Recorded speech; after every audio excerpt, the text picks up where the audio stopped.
On E&E Weekly, we take a look at the just concluded OPEC ministerial meeting. The federal government of Nigeria says it is committed to OPEC production cut, and latest update from Iraq, Saudi Arabia, and China. And Nigerian National Petroleum Corporation, NNPC, reduce cost of crude oil production. And low-quality diesel take over the market. And on electricity, DISCO is given a deadline of December 2021 to meter all customers. And on Nigeria marks World Environment Day. We'll be back after this short break.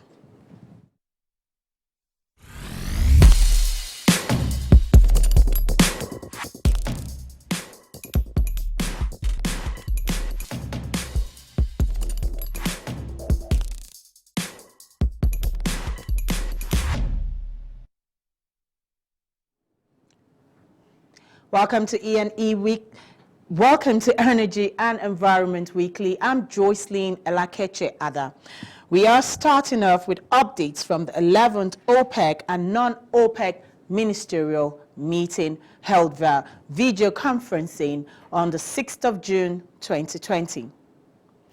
The meeting has reaffirmed the continued commitment of participating oil-producing countries in the declaration of cooperation to a stable market. The meeting was held under the chairmanship of Prince Abdul Aziz bin Salman, who is Saudi Arabia's Minister of Energy, and co-chaired by Alexandra Novak, the Minister of Energy of the Russian Federation. The meeting recalled the rights of people and nations to permanent sovereignty over their natural wealth and resources. Member countries, the mutual interest of producing member countries, the efficient economic and security supply of consumers, and a fair return on invested capital. The meeting recalled the decision taken by all participating countries in the Declaration of Cooperation at the 10th extraordinary meeting of on the 12th of April 2020 to adjust downwards overall crude oil production. The additional adjustment by Saudi Arabia, United Arab Emirates, Kuwait, and Oman in the month of June, also the voluntary adjustment by several countries such as Norway and Canada, and as well as various oil company statements revising downward production plans and shortening in supply. Here are the agreements agreed upon in the just concluded meeting.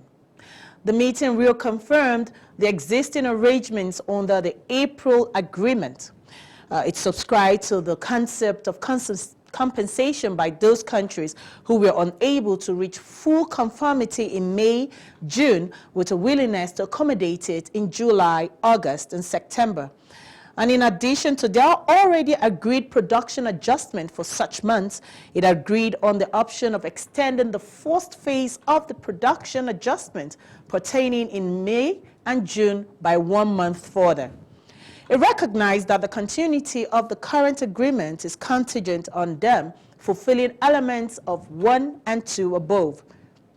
The meeting agreed without dissent that the timely implementation of the agreement remains inviolable based on the 5 key elements.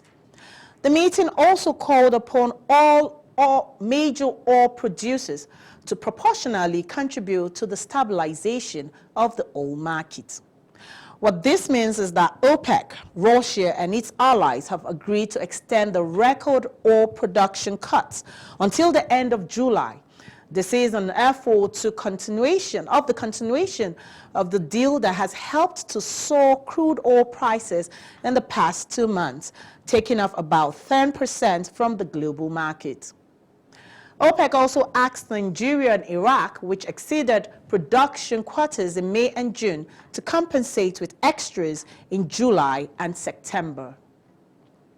Meanwhile, the federal government of Nigeria has restated its commitment to OPEC oil production cut.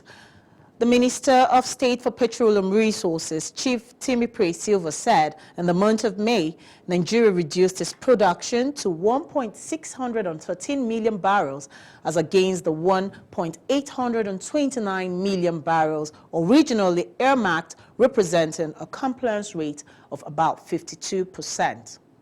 The minister said, according to NNPC data, the percentage is opposed to the 19% reported by Thomson Reuters. Chief Silva explained that the Agbami and Akpo figures reported by Thomson Reuters are classified as condensates and as such are excluded for quota determination. He explained further that Nigeria's current daily production is below the commitment level of 1.412 million barrels per day, which consequentially will translate to full compliance by the end of June 2020. And updates from Iraq and other countries. Iraq has renewed its full commitment to the oil production adjustment decision reached in April by OPEC member countries and non-OPEC oil-producing countries participating in the Declaration of Cooperation. Iraq's Ministry of Oil spokesman Assem Jihad said, despite the economic and financial circumstances that Iraq is undergoing presently, the country remains committed to the agreement. Jihad made emphasis on Iraq being a strong advocate over the years in restoring stability and balance in the oil sector.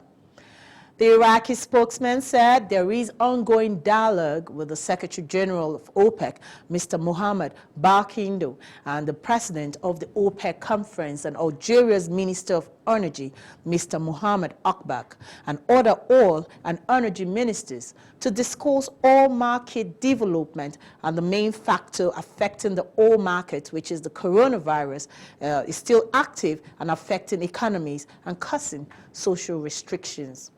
Following the 11th OPEC meeting, oil rose to trade near $43 per barrel in London and is expected to soar higher as OPEC and its allies agree to extend historic output cuts by an extra 1 month. Brent futured added as much as 2.6% after posting a 6th weekly increase on Friday. This is the longest run of gains since May of 2018. This is coming as the world's largest second economy, China, opens up, leading to demand recovery. According to the latest import data from Customs, China crude imports soared to an all-time high last month of 47.97 million tons in May and 11.34 million barrels a day. This signifies a 15% jump from April and a 160,000 barrels a day. And in a sudden change, Saudi Arabia has raised its official selling price for crude oil, removing the deep discounts witnessed a few months back when it raged this price war with Russia in March. It is reported that the price hike reveals the sharpest price in 20 years and targeted at Asia, which of course is Saudi's largest exports market. With this price hike, there are speculations that other oil-producing countries will do the same. And still on oil, the Nigerian National Petroleum Corporation, NNPC, has taken measures to reduce its crude oil production cost to $10 per barrel or even lower. The corporation explained that issues such as pipeline vandalism, crude oil theft, amongst others, are some of the factors that are peculiar to Nigeria terrain that lead up to the high cost of crude oil production in Nigeria. The Chief Operating Officer, Ventures and Business Development, Mr. Roland Ewubere, disclosed this to newsmen in Abuja. Mr. Ewubere said terrain peculiarity is an important factor in determining the cost of crude oil production. He said the corporation is looking into measures such as logistics, security, and transportation with a view to reducing cost of production to $10 per barrel or even lower. And still on NNPC, the corporations say is raising an alarm over the prevalent low-grade and contaminated AGO, which is also known as diesel, circulating at a discounted price in some parts of the country. NNPC Retail Limited Managing Director Sabili Okoye is sounding out a warning to motorists and other users of diesel to be wary and conscious of the off-spec product. He said it was necessary to warn Nigerians as the low-grade and contaminated diesel is harmful to machines and environment. Well, we know diesel is imported by major and independent marketers since the deregulation of the product. And moving on to top stories in the power sector, we'll take a short break, and when we come back, we'll bring you those reports. Stay with us.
Welcome back to Energy and Environment Weekly. If you're just joining us, I'm Joycelyn Elakeche Ada.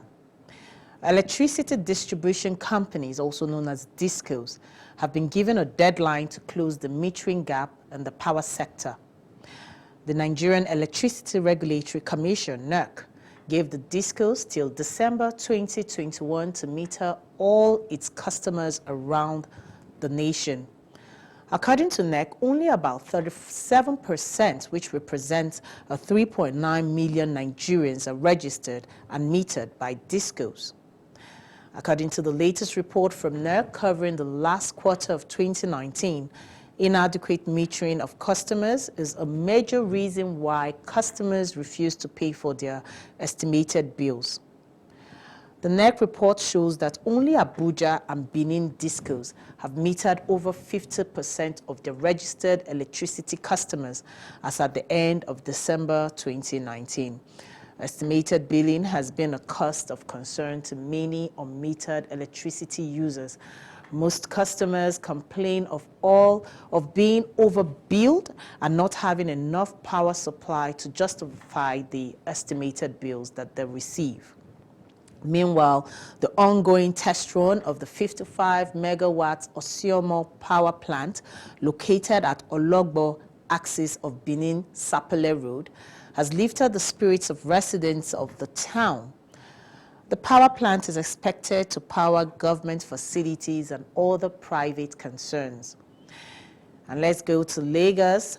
The state government has launched a probe into the activities of its 6 independent power plants over alleged fraud and over-invoicing of energy consumed. The 6 independent power plants were built to address the poor state of power supply in Lagos State, especially the public utilities such as the State Secretariat, public hospitals, the Light Up Lagos project, the Water Corporation, amongst others. It was built under a public-private partnership. The 6 independent power plants are Akute Independent Power Plant, Mainland Independent Power Plant, Lekki Peninsular Independent Power Plant, Alausa Independent Power Plant, Lagos Island 1 and Lagos Island 2 Independent Power Plants. It is reported that most of the power plants have been operating far below capacity in the last 2 years. Lagos State Governor Babajide Sanwo-Olu is said not to be pleased with the situation and has asked for probe to be launched into the activities of the power plants. And moving on to environmental matters, the federal government says it has concluded plans to disinfect airports, aircrafts, motor parks, train stations, and public schools. The Minister of Environment, Dr. Mohammed Mahmoud Abubakar, disclosed this at a press briefing in Abuja to mark the World Environment Day. Let's take a look at this report. The minister said, ahead of the opening of airports in the 6 geopolitical zones of the country, stakeholders in the aviation industry have met with the ministry officials and have agreed on the type of chemical suitable for the decontamination of aircrafts to avoid causing any form of damage. Airports. We have just concluded arrangement with the airports and the aircraft owners. Why it took long is because aviation is such a sensitive sector. Everything must be 100%, 200%, 300%, even 400% before aviation system can function. That's why you have some aircraft that have up to 4 engines, so that when one stops, the others can. Because up there is no parking space. All the parking spaces are down here. So we are working, we have concluded, they have chosen the chemicals that they believe will work well and not cause any safety breaches if the chemicals are applied on the aircraft or in certain areas of the airport. Are we going to disinfect parks? Yes. Because these are all places that we consider high risk, where you have the prevalence of a lot of people concentrated. So parks, motor parks, train stations, markets. The ministry has done hundreds of this across the country and is continuing, because there are so many places to decontaminate and disinfect. And like I said, we have started and still working on the danger zones where there is high prevalence of people. Accelerate the disinfection of schools. That we will. Now, private schools. Usually the first mandate is on the public schools. We will continue our disinfection exercise. I know of entities that will hire people to do their own decontamination and disinfection. We are very okay with that. The only caveat in that is that they hire people that are registered and licensed by the Federal Ministry of Environment under a HEROCOM. Dr. Abubakar said the coronavirus pandemic have made the world to be more conscious of its environment and have helped in the reduction of emission of greenhouse gases. The virus has helped because already before coronavirus, we were fighting, still fighting, and will continue after corona. Climate change, global warming, pollution, increase in other diseases because of emissions, things like cancer and other infectious diseases. We all know a great majority of diseases that afflict man are environmentally based. Because of the lockdown for months, the amount of emission going into the atmosphere has decreased. Therefore, the Paris Agreement that most countries sign to reduce their emission by this percent or that percent through this and that action has now been helped by nature, corona nature, to reduce this sooner than we thought. On environmental matters, the minister said over 1 million plants and animal species risk extinction due to human activities.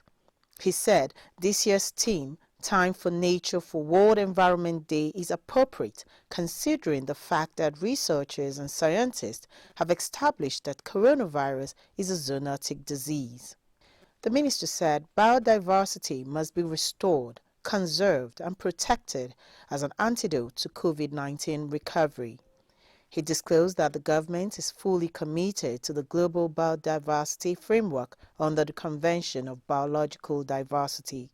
The federal government is fully committed to the Global Biodiversity Framework under the Convention on Biological Diversity, and Nigeria is leading the ECOWAS member state on post-COVID biodiversity framework. It is as a result of this commitment that at the 74th United Nations General Assembly in New York, President Muhammadu Buhari, GCFR, made a commitment to plant 25 million trees to mitigate the effect of climate change in Nigeria. The minister said, according to UNEP, the year 2020 is a year of urgency, ambition and action to address the crisis facing nature. Meanwhile, the governor of Kaduna State, Malam Nasir El-Rufai, just suggested for the ecological fund be transferred to the Ministry of Environment. He said the ministry is better equipped for a successful management of the fund. The governor said the ecological fund involves the fight against deforestation, desert encroachment, and erosion-related issues, so therefore the account should be domiciled with the Ministry of Environment. The discussion took place in Kaduna when the Minister of Environment, Dr. Mohammed Mahmoud Abubakar, presented 1 million seedlings to the governor of Kaduna State, Malam Nasir El-Rufai. Governor El-Rufai disclosed that he headed a committee during the fourth term of the present administration, whereby it was recommended that the fund be transferred to the Ministry of Environment. He said the matter was tabled before the National Executive Council and a decision was taken, but the resolution has not been implemented yet. The Ecological Fund is an office under the Secretary to the Government of the Federation and is headed by a permanent secretary. The fund constitutes 1% of the Federation account and known as Derivation and Ecology Fund. The prime objective of the ecological initiative is to fund ecological projects, and the states and local governments receive their share of the derivation of the project. The prime objective is the ecological projects, and the states and local government receive their share. Monthly allocation at the Federal Account Allocation Committee monthly meetings. Malam El-Rufai revealed that 1.5 million trees have been planted in the last 5 years as the state has lost its forest and is in the process of being reforested presently. He revealed that only about 50% of the trees that have been planted survive. It would be recalled that President Muhammadu Buhari had directed that 25 million trees be planted as a symbolic gesture to commemorate the World Environment Day. The Minister of Environment said a total of 5 million seedlings was promised to the Governor of Kaduna State because of his commitment to environmental issues and support to the Ministry of Environment. Dr. Abubakar assured Malam El-Rufai that the balance of 4 million seedlings will be delivered to the state. And that's all for E&E this Weekly. I am Joycelyn Elakeche Ada. Join us again on Thursday, where we bring you top stories from the energy and environment sector. Bye for now.